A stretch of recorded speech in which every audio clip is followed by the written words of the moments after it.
High quality hot pot experience in General Santos City? Dali, uban ko ninyo sa usa ka ultimate spot for an elevated yet budget-friendly hot pot experience. Ug ato sa sulayan ang ilahang bag-o ug lami na menu.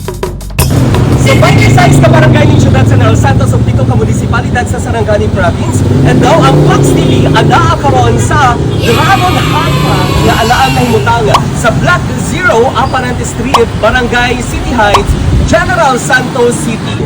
O karon atong suwayan. Let's go!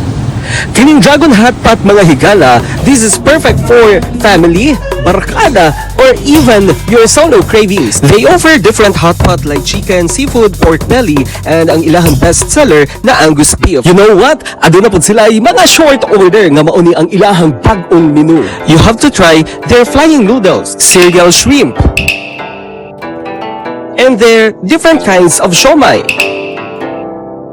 Ayaw pod kalimti ang pag-order sa ilahang garlic chicken and crystal squid. Usa po diay sa akong paborito ang ilahang iced tea. Sa kadaghan akong natilawan nga iced tea kanigyod ang makaingon kog lamia uy. And now, mga higala ang paborito sa tanan, chibuga na. Una na akong gitry ang ilahang fried rice mga higala, although dili ko ingon anak yun into fried rice, pero I can say na 3/5 ang ako ang rate sa ilaha. Eto ang panalo. I really like their garlic chicken tungod kay sa manok pa lang, juicy in fairness ang ilahang chicken, and wala siya dili kay ning anak kay isog ang ilahang garlic ba nga gibutang. And next nako gitilawan ang ilahang crystal squid.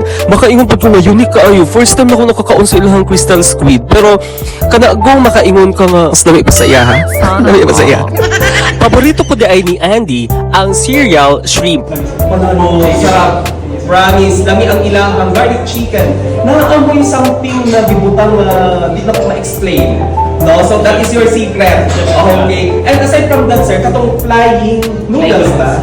Oo. Actually, crispy siya, no? So, kailangan mo siya i-mix para mahalo ang iyang sauce, then kaon na tayo. Thank you so much, Sir Joel. Thank you.